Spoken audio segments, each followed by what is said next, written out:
Oh, hey. Hey guys, episode 8, top 10 MMOs. Thank you guys for watching Kill Foolish Crazy channel on YouTube. Well, last week we talked about the 10th and ninth place, which really surprised me. However, in this episode, at the end of this episode, I am going to talk about the brief summary and storyline of Elder Scrolls Online and where it is exactly on the scale, the timeline scale of the Elder Scrolls series. So I want to give you guys just a little bit of brief summary about that at the end of this episode. But right now, we're going to talk about the top 10 MMOs, top 10 MMOs. The 10th place really surprised me. After a year, usually a video game does get a lot of attention. However, getting a favorite spot is very rare. The only game I've seen ever do that is Star Wars Old Republic. Elder Scrolls Online won the 10th place. Woohoo! It is a viewer's choice video game, and I have no idea why, really. I'm just non-stop playing the video game, so, you know? Whatever.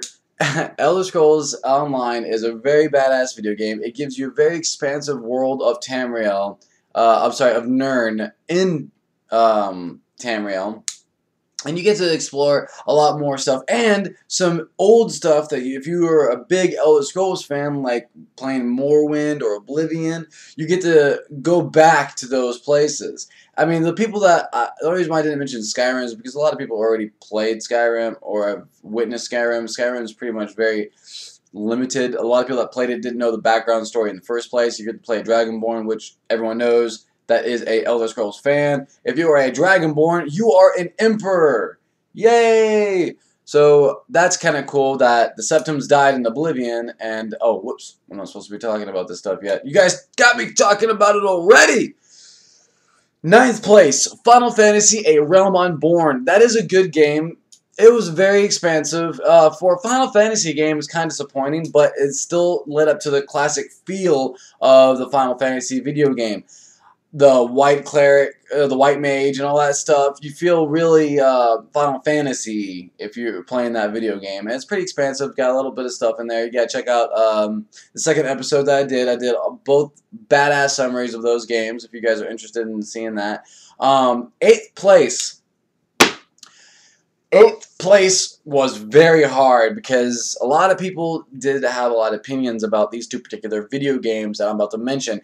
As well as these video games have a lot of movie background and a lot of movie backups. So, and as well as very famous stars and blah, blah, blah. So, without further ado, the 8th place of the top 10 MMOs is Star Wars Old Republic. Woo! And the only reason why, actually, one of the major reasons why, is because the first initial year it came out. The reason why I said I'm very surprised for a video game like Elder Scrolls to make it into the top 10 is because Star Wars Old Republic had a lot of fucking badass Star Wars movies to back it up.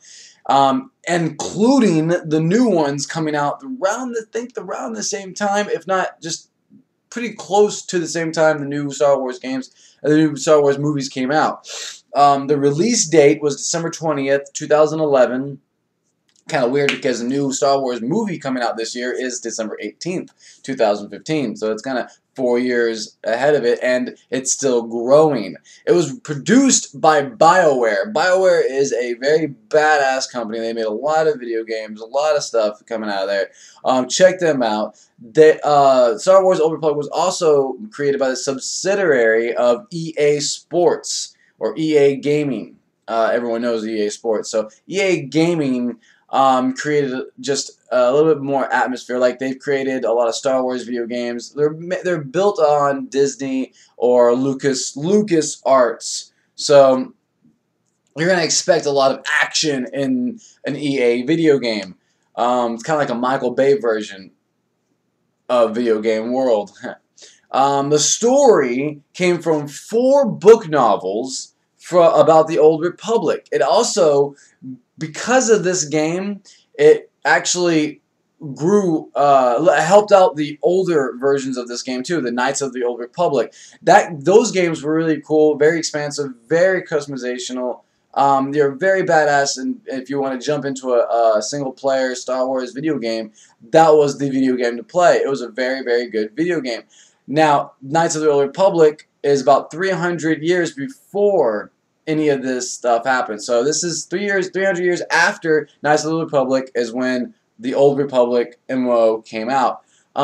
It's set for 3 comic series and a lot of short stories, a bunch of short stories within this video game. So there's a lot of storylines. Think of one Sith, and he trains 4 apprentices, and those 4 apprentices go off and have journeys. You are going to be basically hearing about those 4 apprentices' journeys. Also, there's a lot of dialogue, decision making in the video game, which is very cool. Is also, I didn't know this, it was also one of the first voice-over video games to ever come out with as an MMO. That's another reason why it is one of the top 10 MMOs, because Star Wars Old Republic had so many firsts. Also, had a lot of stuff, because this game came out and it was pretty much, wow, over 1 million subscribers and over 1 million people played it after the first week. That's incredible. Again, another first for a video game, especially for an MMO like that. I was not expecting that. Many people were not expecting that. However, the video game did disappoint a lot of people. I'll talk about that in just a second. Within the video game, you have 17 expandable, explorable, badass planets. Like, it's not like Destiny where you land on a planet and you're literally playing only 4 fucking levels, or like, you know, like you're in a fucking small ass area. No! This game is a planet. A fucking planet. Yeah, that's right. You fucking travel all around the world, bitch. No way, fucking shit. This is a planet. 17 of those sons of bitches, and guess how you get there? A fucking spaceship.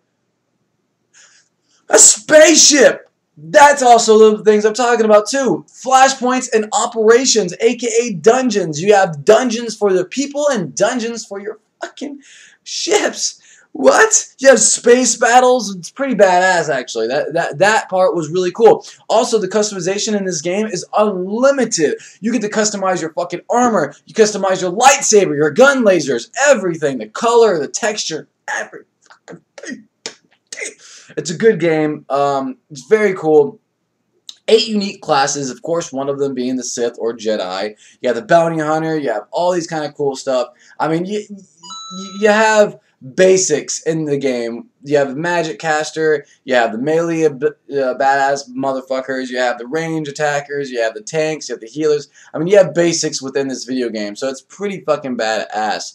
Over 1,600 hours of story quests to do.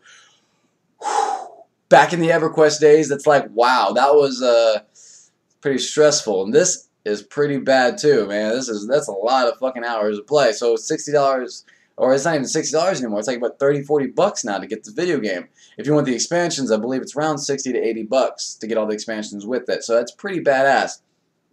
Flashpoints and operations give you another story expansion. They're dungeons. You get to basically witness a storyline and a cinematic within that stuff. So it's kind of pretty badass. Also, what is pretty badass is that it's already come out with 4 expansions and 2 more on the way at the end of this year of 2015. So they're still coming out with ones. You can expect the new Star Wars video game, the new Star Wars movies to basically have a little bit of influence on the video game. You got to see about that. That's pretty cool.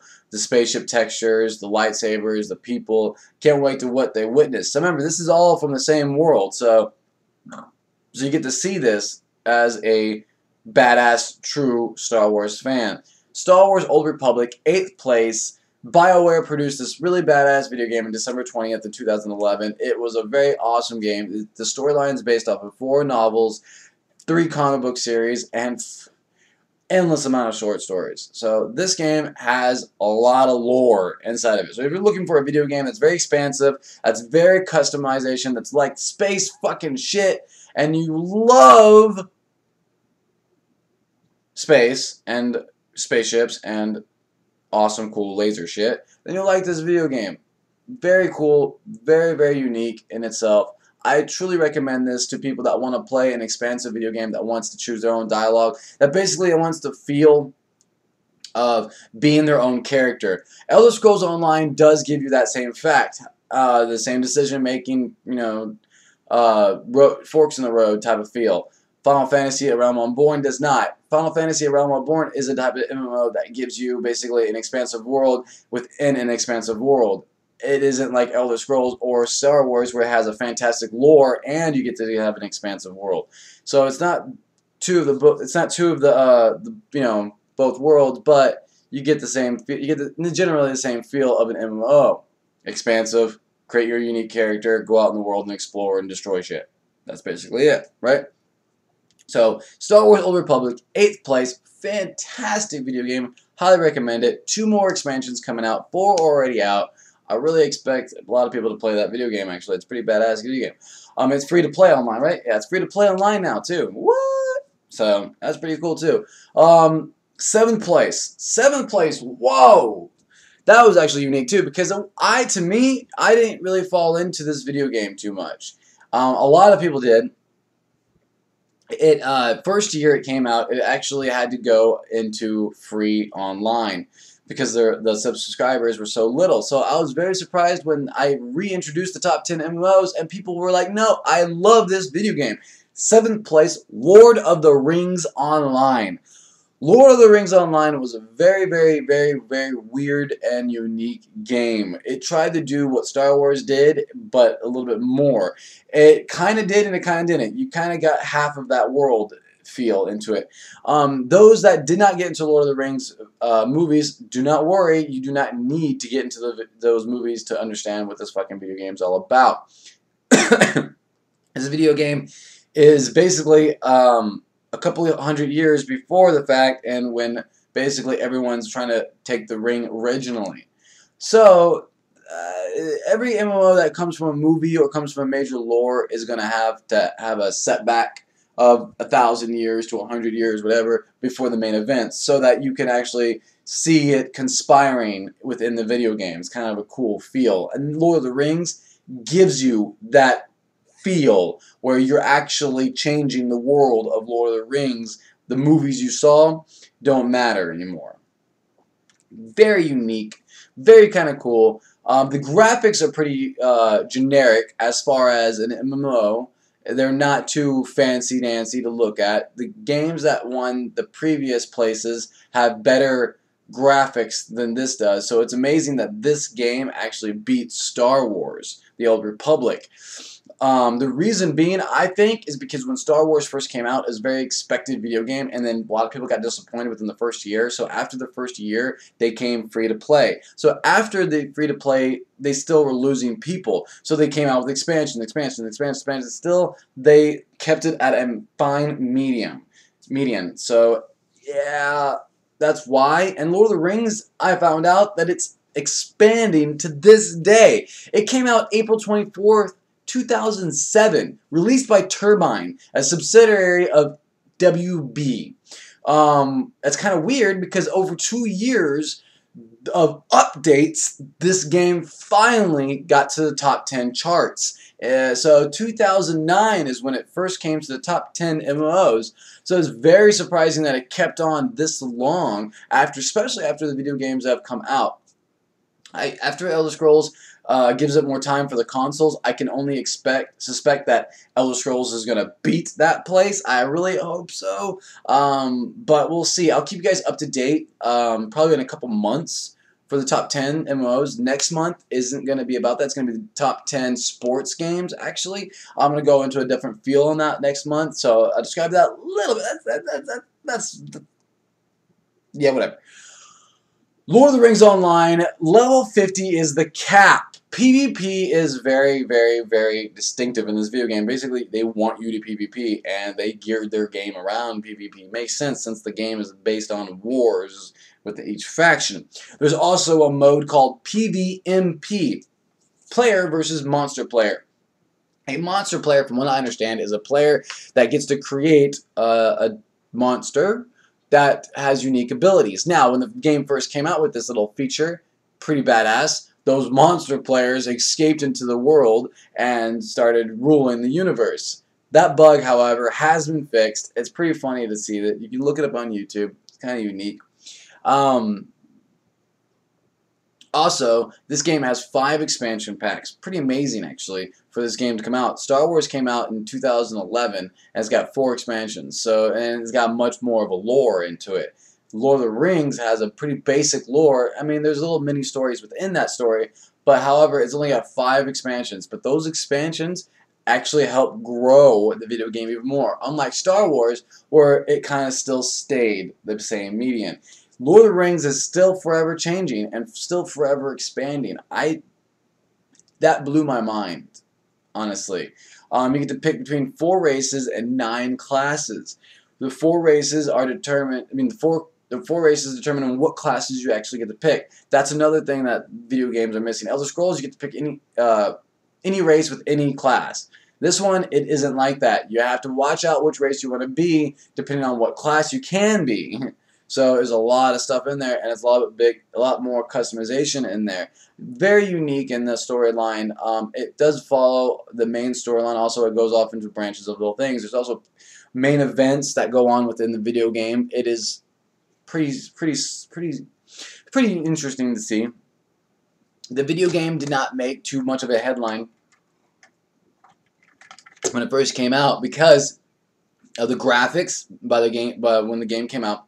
The engine of the game, it was very buggy and very ridiculous on the quests, so they had to fix that. Also, the cinematic version of the game was very flawed, meaning I was able to, I remember playing this game, I was able to actually jump on top of a tree, and then all of a sudden it teleported me into the sky and killed me. So, very weird. Also, I casted a spell on an enemy, and it hit me instead.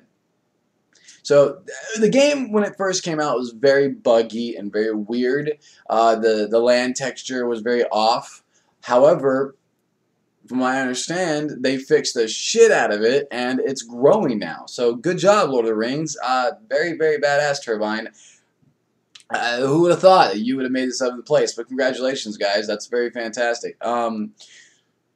ESO news. Oh, man. Elder Scrolls. The video game is about Elder Scrolls, right?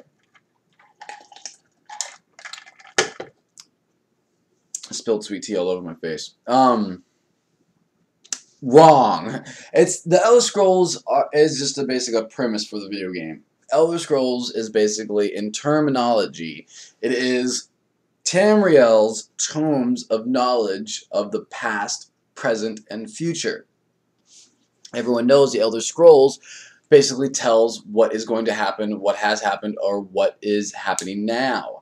So that's how in Skyrim, basically, they got their lore and their major storyline. And that's why the Elder Scrolls was majorly important, because the Emperor of Cyrodiil is supposed to be basically the keeper of the tomes. So it's kind of cool. The only people that were able to read it are the ancient moths.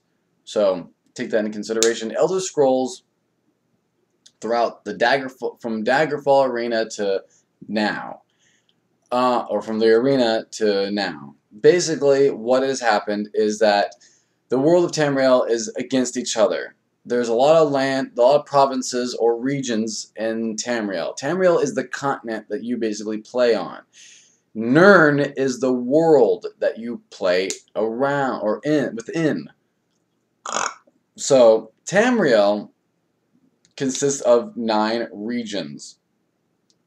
9 regions that are pretty badass and are owned by specific races that go on to war with each other until Cyrodiil, the Empire, which is very, very, very unique in itself.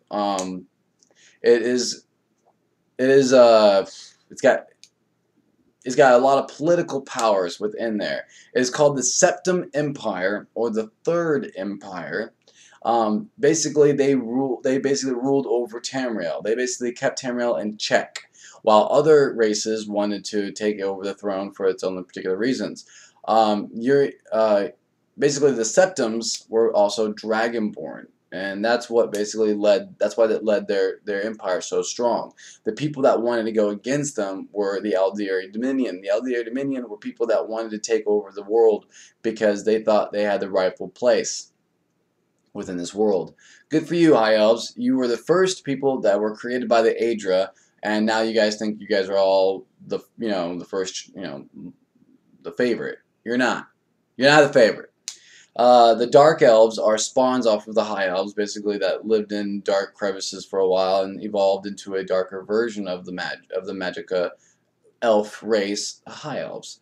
The Wood Elves were created also from the High Elves, or evolved from the High Elves in the woodland areas, as you've guessed. The Dwemer were also the Elven race that we consider the Dwarven race that are mechanically inclined.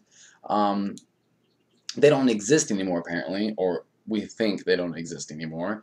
So it's kind of cool that if we get to see them in this online game. The storyline basically is the Elder Scrolls are the keeper of time, the tomes of time, that keeps all destiny in check. The Empire keeps the tomes in check, and Tamriel keeps the world of Nirn in check. And in itself, there's constant war, constant bickering. It's pretty intense as far as,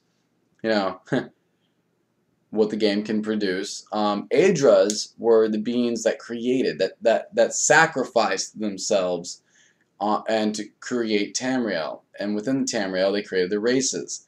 The races that explains why they have magic and why there's magic all around. Because Aedra, aka angels, were created the world of Tamriel. Daedra, however, did not want to sacrifice their powers. In fact, Daedra are evil beings, evil princes of the world of Oblivion that wants to take over the world of Tamriel and take back the Aedra power from the mortals. So now you kind of get the premise of the video game. It is up and down. It is very hard to tell what the storyline is. A lot of it is contradictory in itself. That is basically what I got out of it. If you make sense of that, congratulations. I don't know. If you guys want to know more within the game, every Elder Scrolls video game has a book. Within that book, it is called The Lost Historian of Tamriel. Now, The Lost Historian of Tamriel, I am going to find it on Elder Scrolls Online once I get to the top level. And I will basically help you guys out in finding that tome. It is a very hard book, I keep calling it tome, very hard book to find in all the Elder Scrolls video games. However, except for Skyrim. Skyrim, I think it was in the very beginning of Skyrim. So we'll get to see, so if you guys want to go back in Skyrim and read it, I'm sure it's going to be a little different from the online version of it. I think it's going to be more true to its actual main storyline. So if you guys want to check out the Skyrim version of it. However, I do know for a fact Morrowind, the book is in Morrowind in a library in the Mages Guild on Mournhold. It is actually fucking awesome to read because in Morrowind it is about 30 pages. About what, 6 pages long, and it describes in detail on what basically the history of Tamriel went through. So it describes the Aedra and the Daedra and a little bit of everything else. If you want to know more about the lore, there's books inside of Tamriel all throughout. You can read them all. They actually tell you legitimate facts of the world of Tamriel. So again, just to recap on the Elder Scrolls. Elder Scrolls is basically about 9 provinces that are trying to survive. An empire that is trying to help these 9 provinces succeed in power. And basically the ancient tomes of the Elder Scrolls keeps everyone in check and keeps destiny in line from the evil. So that's basically what it is and what it is in it. Aedra are angels that have created life, and Daedra are demons that want to destroy life. Aedra created the planes of existence as well as oblivion and sent the Daedra into their own oblivion, basically. So kind of cool. Elder Scrolls Oblivion, you get to know a lot about the world of Oblivion and a lot about the Daedra and the Aedra. So if you want to know more about the lore from them, that is probably the game to play and the game to check out. Other than that, you can squeeze all those advice games all into one with Elder Scrolls Online to check out the entire world, the entire continent of Tamriel. Now, rumors and speculations of Elder Scrolls Online. Everyone's suspecting the first expansion to come out for it. I don't know what the first expansion is going to come out, but I do know we can have some pointers. The Dwemer, we have yet to see what they look like, yet to see what their actions are. All we do know is they left Skyrim and they left the world of Tamriel and leaving behind a bunch of booby-trapped dungeons. maybe we'll get to see them. The Dark Brotherhood. The Dark Brotherhood has not appeared yet, but yet we get to witness people that are in it. So it's kind of really badass to see what that is all about. The Thieves Guild. We get to see something just like the Thieves Guild, but it's not quite the Thieves Guild. So I think that's another expansion they're going to want to plan out. That's going to be kind of cool. Oblivion. They're going to want to put an expansion of Oblivion in there, most likely. That's going to be pretty fucking sweet. The fifth and the best one, I think they're going to come out with a new continent. Now, they did come out with a continent new to the world of Elder Scrolls and the Daggerfall. And the Battlespire and Redguard video game. So you get to see just a little bit different version of Elder Scrolls through there, and a different, setting of the place.